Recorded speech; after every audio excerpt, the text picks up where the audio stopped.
Dear students, previous lecture में हमने classification of solid किया था on the basis of magnetic properties. Magnetic properties के बेस पर हम सॉलिड्स को मेनली डायमैग्नेटिक और पैरामैग्नेटिक में डिवाइड करते हैं। डायमैग्नेटिक मैग्नेट को अट्रैक्ट नहीं करते हैं, पैरामैग्नेटिक मैग्नेट को अट्रैक्ट करते हैं। डायमैग्नेटिक के अंदर कोई अनपेड इलेक्ट्रॉन प्रेजेंट नहीं होते हैं, जिसकी वजह से उनका जो रिजल्टेंट मैग्नेटिक मोमेंट होता है वो क्या होता है, जीरो।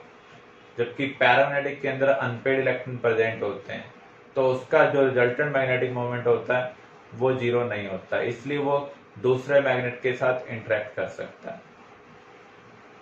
तो जब हमने फर्दर एनालाइज किया तो पैरामैग्नेटिक सब्सटेंस को हम फर्दर 3 कैटेगरी में डिवाइड कर सकते हैं: फेरोमैग्नेटिक, फेरीमैग्नेटिक, एंटी फेरो। अगर मैग्नेटिक डोमेन्स परमानेंटली एक ही डायरेक्शन में ओरिएंट हो जाएं और हमें मैग्नेटिक मोमेंट एक्सपेक्टेशन के अकॉर्डिंग मिले, तो ऐसे सब्सटेंस को हम क्या कहेंगे, फेरोमैग्नेटिक। अगर एक्सपेक्टेशन से कम मिलता है तो ऐसा तभी होगा जब magnetic domains unequally opposite direction में ओरिएंट होंगी in the presence of magnet. तो उस केस में हमें एक्सपेक्टेशन से कम मिल रहा है, ऐसे केस को हम क्या बोलते हैं, फेरीमैग्नेटिक। एंटी फेरो में मैग्नेटिक डोमेन से एक दूसरे को कैंसिल आउट कर देती हैं। सब्सटेंस के पास अनपेड इलेक्ट्रॉन प्रेजेंट है, फिर भी वो मैग्नेट को अट्रैक्ट नहीं कर रहा, तो ऐसे केस को हम कहेंगे एंटी फेरो।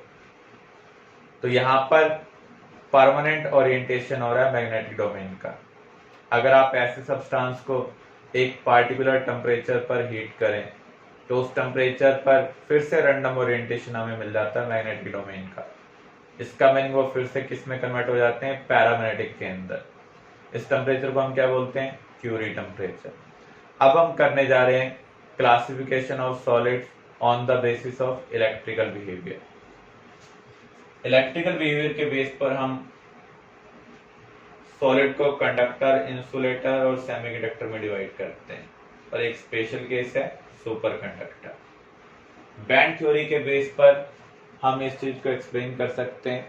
आपने मॉलिक्यूलर ऑर्बिटल थ्योरी में पढ़ा था, एटॉमिक ऑर्बिटल ओवरलैप कर जिनका एनर्जी डिफरेंस स्मॉल है या सिमिलर एनर्जी है, वो मॉलिक्यूलर ऑर्बिटल बनाते हैं। वहां पर 2-3 एटम्स हैं, लेकिन अगर आप किसी सॉलिड पीस को कंसिडर करें, मिलियंस ऑफ एटम्स प्रेजेंट हैं, तो इनके जो ऑर्बिटल्स होंगे जिनकी एनर्जी सिमिलर होगी, वो ओवरलैप कर एक एनर्जी बैंड बनाएंगे। किसी भी एटम में बहुत सारे एटॉमिक ऑर्बिटल होते हैं, तो सभी ऑर्बिटल्स अपने सेम एनर्जी लेवल के साथ ओवरलैप कर एनर्जी बैंड बना रहे हैं। तो किसी भी सॉलिड में बहुत सारे एनर्जी बैंड हो सकते हैं, लेकिन जो मेन एनर्जी बैंड है वो कौन कौन से हैं, valence band and conduction band. जो वैलेंस ऑर्बिटल हैं उनके ओवरलैप से जो बैंड बनेगा दैट इज वैलेंस बैंड। उससे जस्ट ऊपर वाले ऑर्बिटल के ओवरलैप से जो बैंड बनेगा that is conduction band. For example अगर हम सोडियम को कंसीडर करें, सोडियम का कॉन्फ़िगरेशन क्या है, 1s2 2s2 2p6 3s1 3p0। तो सभी 3s ऑर्बिटल ओवरलैप करेंगे, उनके ओवरलैप से जो बैंड बनेगा दैट इज वैलेंस बैंड। इससे जस्ट ऊपर वाला ऑर्बिटल कौन से हैं, 3p। 3p ऑर्बिटल की ओवरलैप से जो बैंड बनेगा जिसमें कोई इलेक्ट्रॉन प्रेजेंट नहीं है, वो कौन सा बैंड है, कंडक्शन बैंड। वैलेंस बैंड और कंडक्शन बैंड में जितना ज्यादा एनर्जी डिफरेंस होगा उतना कम कंडक्शन होगा, क्योंकि during conduction electron valence band से कहां पर जाते हैं, कंडक्शन बैंड में जाते हैं। तो कंडक्टर क्या है, जहां पर वैलेंस बैंड और कंडक्शन बैंड एक दूसरे को ओवरलैप करें या उनके बीच में जो एनर्जी डिफरेंस है वो क्या हो, स्मॉल हो, तो ऐसे सब्सटेंस को हम क्या कहेंगे, कंडक्टर। जहां पर एनर्जी गैप इतना ज्यादा हो कि इलेक्ट्रॉन इलेक्ट्रिक फील्ड अप्लाई करने पर वैलेंस बैंड से कंडक्शन बैंड में ना जा पाए, जैसा डायमंड के केस में एनर्जी गैप बहुत ज्यादा है, तो वहां पर इलेक्ट्रॉन वैलेंस बैंड से कंडक्शन बैंड में नहीं जा सकते हैं। तो इस गैप को हम क्या बोलते हैं, फॉरबिडन गैप। फॉरबिड का मीनिंग क्या होता है, स्टॉप करना। जो एनर्जी गैप इलेक्ट्रॉन को वैलेंस बैंड से कंडक्शन बैंड में जाने से रोक रहा है उसे हम कह रहे हैं फॉरबिडन गैप। अगर बहुत ज्यादा होता है तो ऐसे सब्सटेंस इंसुलेटर की तरह बिहेव करेंगे। जब ये गैप इंटरमीडिएट है, ना तो बहुत कम है ना ही बहुत ज्यादा है, तो कुछ एक इलेक्ट्रॉन वैलेंस बैंड से कंडक्शन बैंड में जा सकते हैं जब हम इलेक्ट्रिक फील्ड अप्लाई करेंगे। तो ऐसे सब्सटेंस थोड़ा बहुत कंडक्शन करते हैं, इसलिए इनको हम क्या बोल रहे हैं, semiconductor.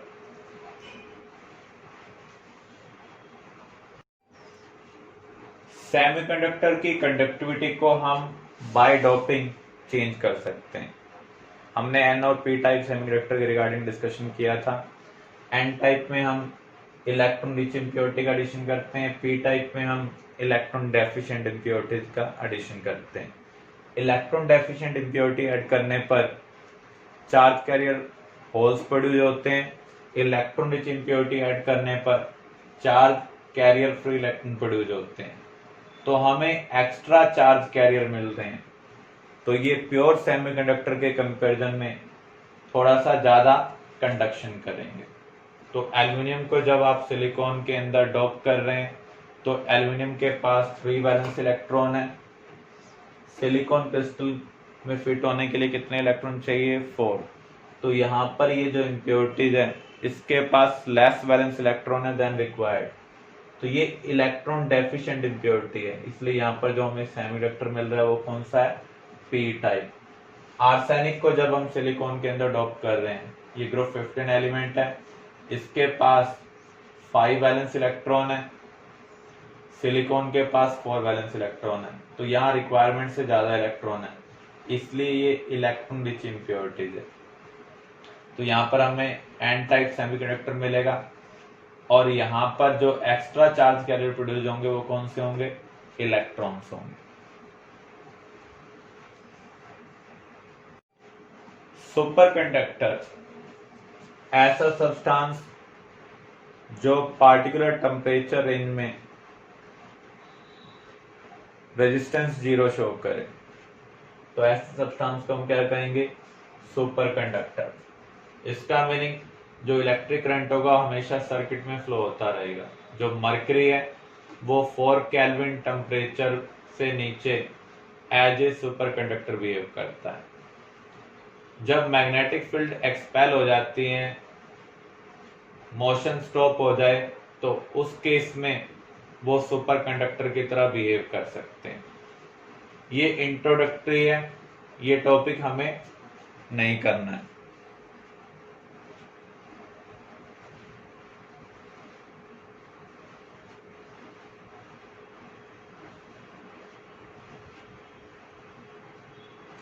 Next topic, dielectric properties.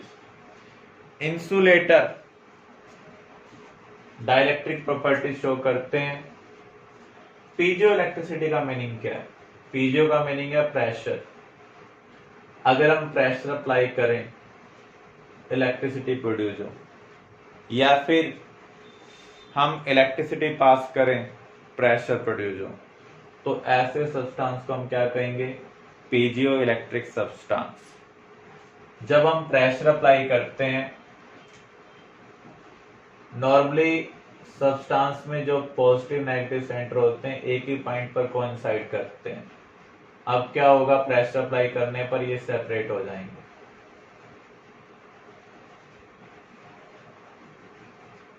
तो जब सेपरेट होंगे तो डाइपोल फोर्स प्रोड्यूस होगा, चार्ज सेपरेशन की वजह से पोटेंशियल डिफरेंस प्रोड्यूस होगा और इलेक्ट्रिसिटी प्रोड्यूस होगी।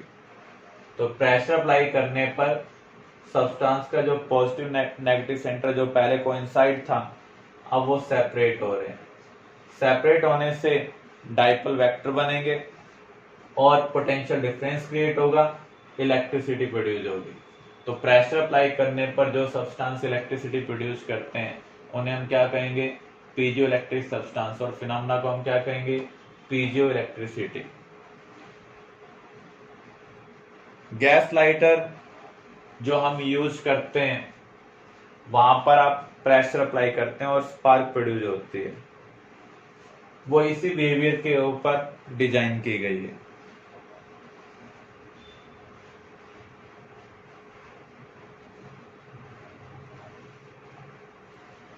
तो यहां पर आप देख सकते हैं प्रेशर अप्लाई करने पर इलेक्ट्रिसिटी अप्लाई करने पर प्रेशर प्रोड्यूस होगा।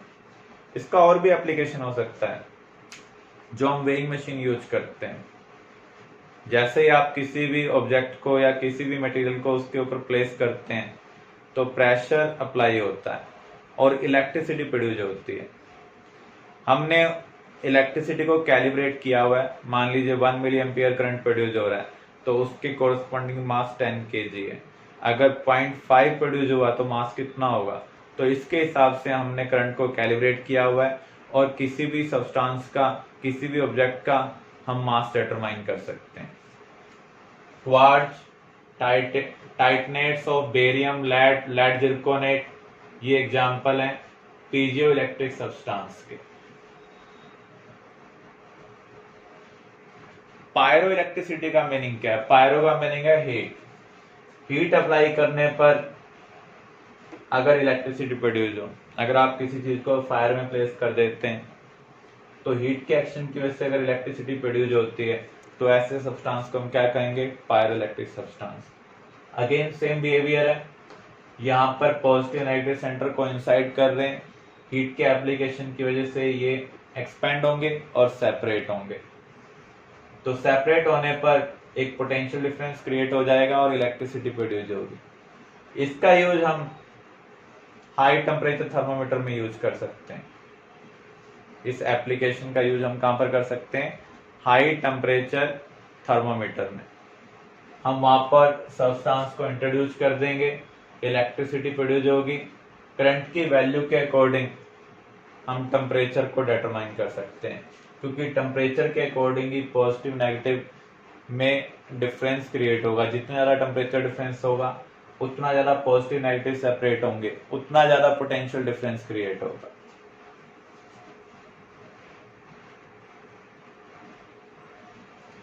फेरो इलेक्ट्रिसिटी, अगर सभी डाइपोल वेक्टर सेम ही डायरेक्शन में ओरिएंट हो जाए तो ऐसे सब्सटेंस को हम कहेंगे फेरो इलेक्ट्रिक सब्सटेंस और फिनोमेनन को हम क्या कहेंगे?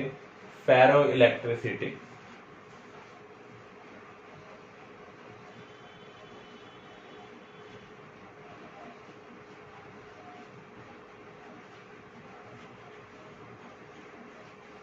एंटी फेरो में जो यहां पर डाइपोल्स हैं वो अपोजिट डायरेक्शन में ओरिएंट हो रहे हैं, जिससे रिजल्टेंट आपको क्या मिलेगा?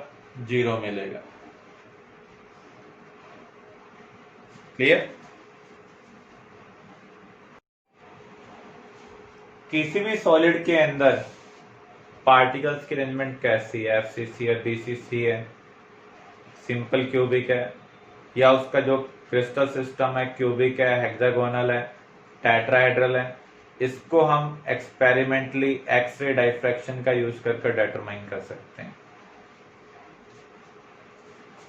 किसी भी क्रिस्टलाइन सॉलिड के अंदर पार्टिकल्स एक रेगुलर अरेंजमेंट में होते हैं, दो लेयर के बीच में एक फिक्स डिफरेंस होता है और ये जो डिफरेंस है बहुत स्मॉल है।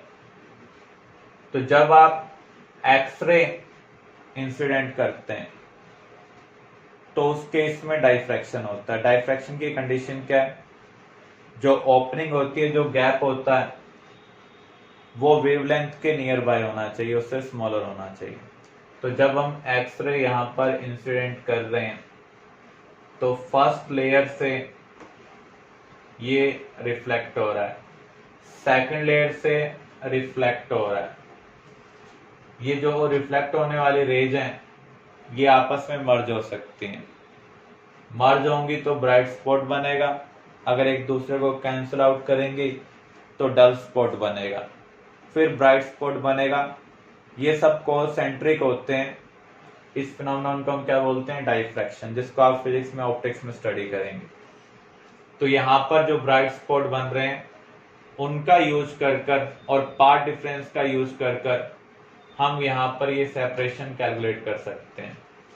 इसके कोरस्पॉन्डिंग जो इक्वेशन है उसे हम बोलते हैं ब्रैग इक्वेशन। ब्रैग इक्वेशन है n lambda 2d sine theta, n lambda 2d sine theta. यहां पर जो हम वेवलेंथ कंसिडर कर रहे हैं कौन से लेयर से है? फर्स्ट लेयर से, सेकंड लेयर से, थर्ड लेयर से। अगर फर्स्ट लेयर से होगी तो उसे हम कहेंगे first order diffraction, second layer से होगी तो second order diffraction, third layer से होगी तो थर्ड ऑर्डर डाइफ्रैक्शन। तो एन लैम्डा क्या होगा 2d साइन थीटा। डी यहाँ पर क्या है सेपरेशन बिटवीन लेयर्स। तो इसका यूज कर हम मैथमेटिकली सेपरेशन बिटवीन लेयर को कैलकुलेट कर सकते हैं।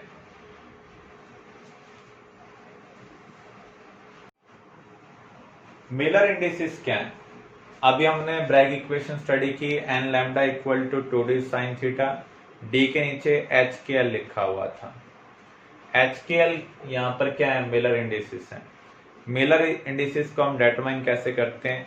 जिस सॉलिड की हम बात कर रहे हैं उसकी plane x y z axis को कैसे कट कर रही है, जहां पर कट करती है उसे हम बोलते हैं इंटरसेप्ट, और उसका हम रेसिप्रोकल लेंगे, फिर हम उसको होल नंबर फॉर्म में कन्वर्ट करेंगे, फिर उसको सिंपलेस्ट फॉर्म में कन्वर्ट करेंगे। जो सिंपलेस्ट फॉर्म हमें मिलेगी उसे हम कहेंगे मिलर इंडिसेस एच के एल। जैसे यहाँ पर आप देखें, ये जो सॉलिड की प्लेन है, सॉलिड की सभी प्लेन पैरेलल होंगी, तो हम यहाँ पर एक प्लेन को कंसिडर कर रहे हैं। ये एक्स एक्सिस को कैसे कट कर रही है ए डिस्टेंस पर, y को b डिस्टेंस पर, z को c डिस्टेंस पर। तो ए बी सी यहाँ पर क्या है इंटरसेप्ट है, along x axis, along y, along z। इनकी वैल्यू सेम भी हो सकती है। तो हम नॉर्मली a टाइम्स देखते हैं, अगर यहाँ ए बी सी लिखा हुआ है तो 1 1 मान लेंगे। इसका रेसिप्रोकल भी क्या होगा 1 1 होगा। सिंपलेस्ट फॉर्म भी क्या है 1 1 है। तो मिलर इंडिसेस क्या है यहाँ पर 1 1 1। अब इस केस में आप देखें, ये जो प्लेन है एक्स एक्सिस पर ए डिस्टेंस पर कट कर रही है, जेड पर सी डिस्टेंस पर कट कर रही है, वाई पर कट ही नहीं कर रही है। इसका मीनिंग ये वाई पर इंफिनिटी है। तो यहाँ पर 1 आ जाएगा, सी के लिए भी यहाँ पर क्या आ जाएगा 1। यहाँ कट ही नहीं कर रही है तो इंफिनिटी लेंगे। तो इसका रेसिप्रोकल क्या होगा 1, इंफिनिटी का रेसिप्रोकल 0 और इसका रेसिप्रोकल 1। तो इसके मिलर इंडिसेस क्या है 1 0 1। इस केस में हम देखें तो यहां पर ये एक्स एक्सिस पर 4a, y पर -3a, z पर 2a। तो इसका इंटरसेप्ट क्या होगा 4 -3 2। हम इसका रेसिप्रोकल ले रहे हैं, फिर इसको होल नंबर में कन्वर्ट करेंगे एलसीएम लेकर। ये सिंपलेस्ट फॉर्म है। नेगेटिव को हम कैसे रिप्रेजेंट करते हैं बार से। तो ये इसका मिलर इंडिसेस है। जो मिलर इंडिसेस है इससे रेलेवेंट क्वेश्चन केवीपीवाई एग्जाम के अंदर आते हैं, रेस्ट ऑफ एग्जाम में नहीं आते हैं। बोर्ड सिलेबस में ये टॉपिक इंक्लूडेड नहीं है। तो इस टॉपिक को आप तभी करें जब आप केवीपीवाई एग्जाम को टारगेट कर रहे हैं।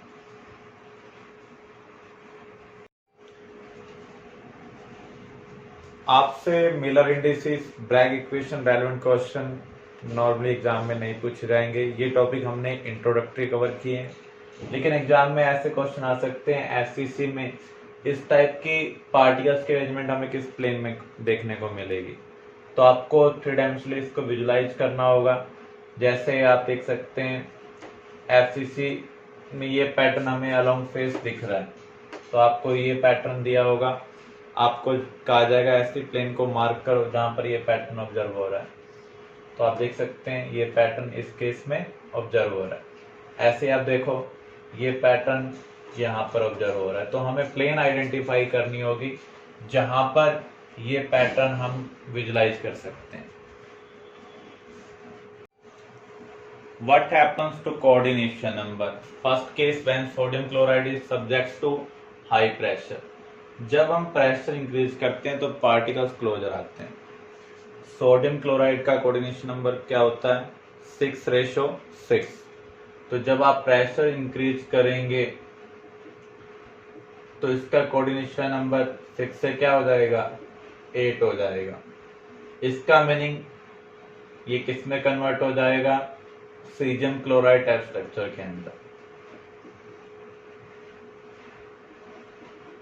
ऐसे जब हम टेम्परेचर इंक्रीज करेंगे तो उस केस में पार्टिकल्स दूर जाएंगे। अगर पार्टिकल्स दूर जाते हैं तो कोऑर्डिनेशन नंबर क्या होगा, डिक्रीज होगा। सीजियम क्लोराइड स्ट्रक्चर के अंदर कोऑर्डिनेशन नंबर क्या था, 8:8। तो टेम्परेचर इंक्रीज करने पर ये क्या होना चाहिए, डिक्रीज होना चाहिए। तो इसका मीनिंग ये जो स्ट्रक्चर है किस में कन्वर्ट हो जाएगी, सोडियम क्लोराइड टाइप स्ट्रक्चर के अंदर।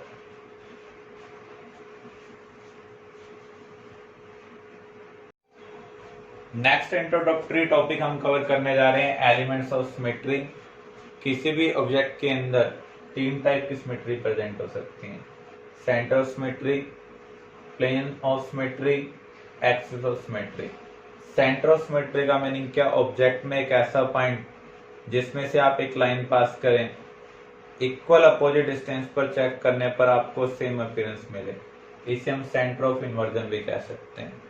प्लेन ऑफ सिमेट्री का मीनिंग क्या है, जो ऑब्जेक्ट है उसको आप ऐसे कट करें किसी प्लेन की हेल्प से, दोनों पोर्शन एक जैसे हैं। एक्सिस ऑफ सिमेट्री का मीनिंग क्या है, आप ऑब्जेक्ट में से एक लाइन पास करें, उस लाइन के अराउंड उस ऑब्जेक्ट को रोटेट करें। अगर आपको सेम अपीयरेंस मिलती है तो उसे हम कहेंगे एक्सिस ऑफ सिमेट्री। कितनी बार आपको सेम अपीयरेंस मिल रही है, टोटल 360 डिग्री रोटेशन पर उतने एक्सिस ऑफ सिमेट्री होंगे। तो सबसे पहले हम सेंटर ऑफ सिमेट्री को अंडरस्टैंड करते हैं। हम क्यूबिक यूनिट सेल के रिगार्डिंग डिस्कशन कर रहे हैं। क्यूबिक यूनिट सेल के अंदर टोटल 23 सिमेट्री होंगे। एक सेंटर ऑफ सिमेट्री है, 9 प्लेन ऑफ सिमेट्री है और रिमेनिंग एक्सिस ऑफ सिमेट्री है। तो डायग्राम के थ्रू हम इसको अंडरस्टैंड करते हैं। क्यूब में एक ऐसा पॉइंट जो क्यूब का सेंटर है, इससे आप इक्वली अपोजिट डायरेक्शन पर जाएं, चाहे डायगोनली जाएं चाहे परपेंडिकुलर जाएं, दोनों ही केस में आपको इक्वल डिस्टेंस पर सेम अपीयरेंस मिल रही है। तो ये क्या है, सेंटर ऑफ सिमेट्री। अगर आप क्यूबिक ऑब्जेक्ट को कट करते हैं, आप फेस के अलोंग कट कर सकते हैं। एक फेस एक्स वाई के अलोंग प्रेजेंट है, दूसरा वाई जेड और तीसरा एक्स जेड। तो यहां पर प्लेन के अकॉर्डिंग, जो फेस प्लेन है उसके अकॉर्डिंग तीन टाइप की पॉसिबिलिटी हो सकती है। अगर हम डायगोनली कट करें, एक्स वाई प्लेन के अंदर आप डायगोनली ऐसे भी कट कर सकते हैं, ऐसे भी कट कर सकते हैं। तो वाई जेड में भी ऐसे कट कर सकते हैं, एक्स जेड में भी ऐसे कट कर सकते हैं। तो डायगोनल प्लेन ऑफ सिमेट्री कितनी है, 6। प्लेन ऑफ सिमेट्री फेस के अलोंग कितनी है, 3। तो टोटल 9 प्लेन ऑफ सिमेट्री है। Axis of symmetry n fold हो सकती है। हम कितने एंगल रोटेशन के बाद सेम अपीयरेंस को ऑब्टेन कर रहे हैं अराउंड एन एक्सिस, उसे हम कहेंगे एन फोल्ड एक्सिस। मान लीजिए आपने 180 डिग्री रोटेशन पर सेम अपीयरेंस को ऑब्टेन किया, तो उसका मीनिंग 360 बाय 180, एन क्या होगा, 2 होगा। तो वहां पर 2 फोल्ड एक्सिस ऑफ सिमेट्री होगी।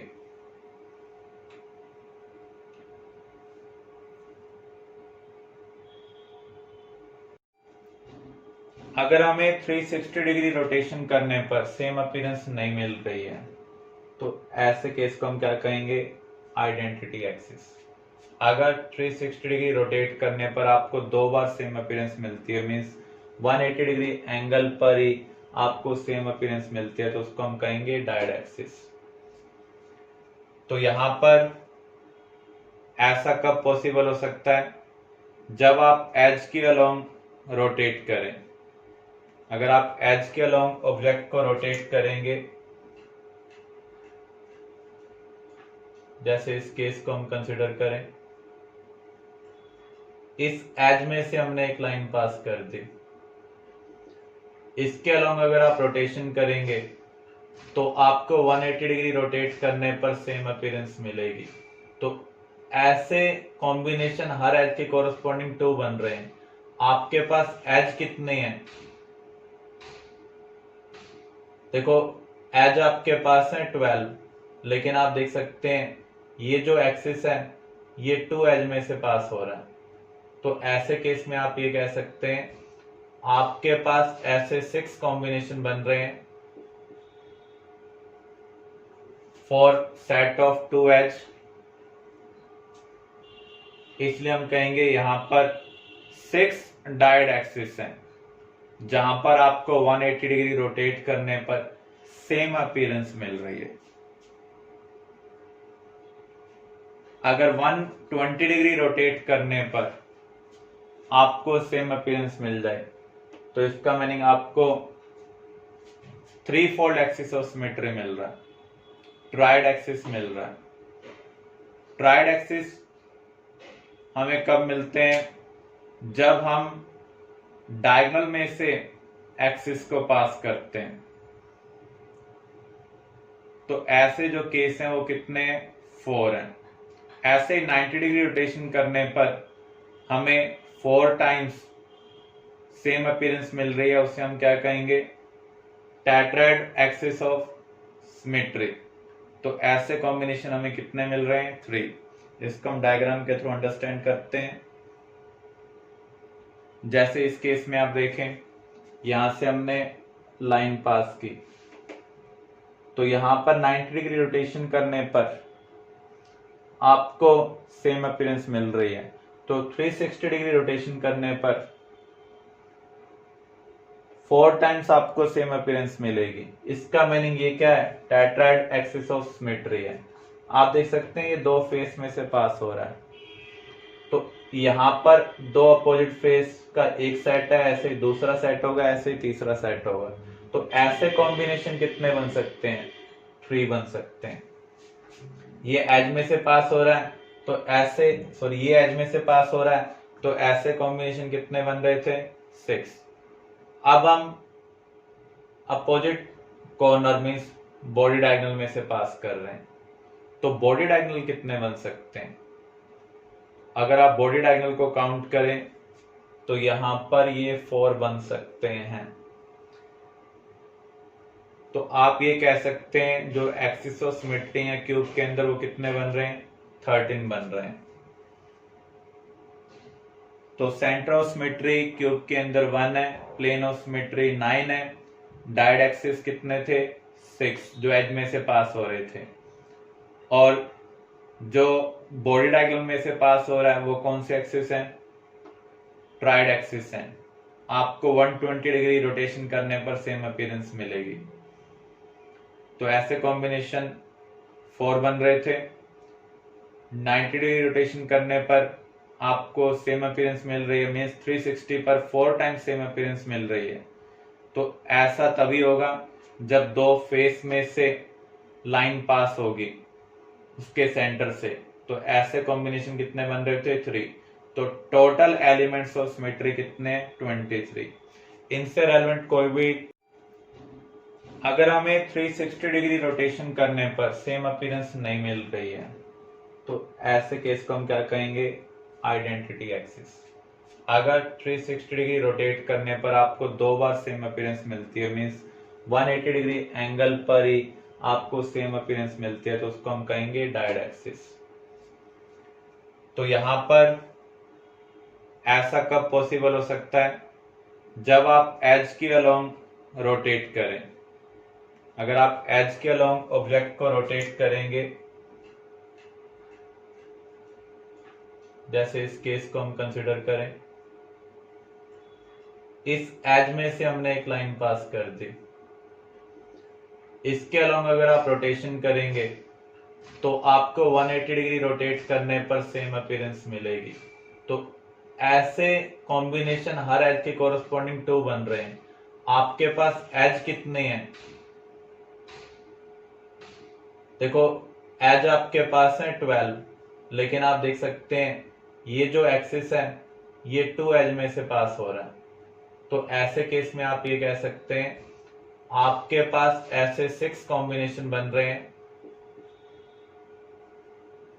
फॉर सेट ऑफ 2 एज,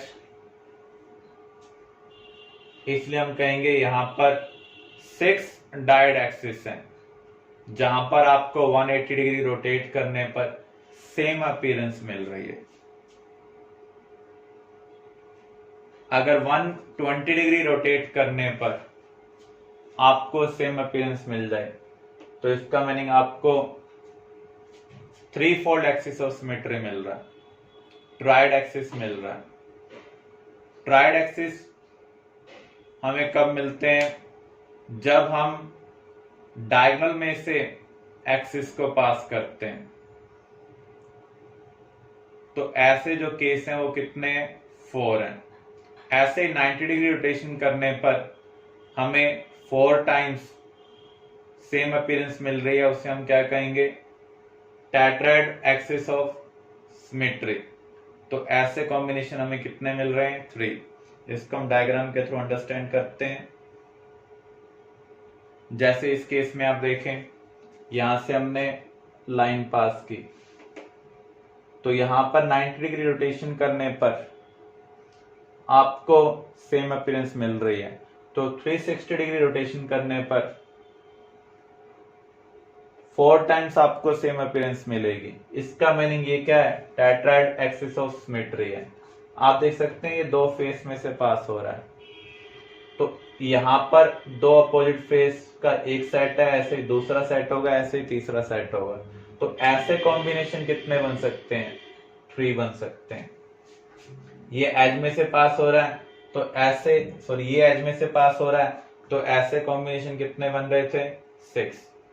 अब हम opposite corner means body diagonal में से पास कर रहे हैं, तो बॉडी डायगोनल कितने बन सकते हैं? अगर आप बॉडी डायगोनल को काउंट करें तो यहां पर ये 4 बन सकते हैं। तो आप ये कह सकते हैं जो एक्सिस ऑफ सिमेट्री है क्यूब के अंदर वो कितने बन रहे हैं? 13 बन रहे हैं। तो सेंटर ऑफ सिमेट्री क्यूब के अंदर 1 है, प्लेन ऑफ सिमेट्री 9 है, डायड एक्सिस कितने थे? 6 जो एज में से पास हो रहे थे। और जो बॉडी डायगोनल में से पास हो रहा है वो कौन से एक्सिस है? ट्राइड एक्सिस है। आपको 120 डिग्री रोटेशन करने पर सेम अपीयरेंस मिलेगी। तो ऐसे कॉम्बिनेशन 4 बन रहे थे। 90 डिग्री रोटेशन करने पर आपको सेम अपीयरेंस मिल रही है, मींस 360 पर 4 टाइम्स सेम अपीयरेंस मिल रही है। तो ऐसा तभी होगा जब 2 फेस में से लाइन पास होगी उसके सेंटर से। तो ऐसे कॉम्बिनेशन कितने बन रहे थे? 3। तो टोटल एलिमेंट्स ऑफ सिमेट्री कितने? 23।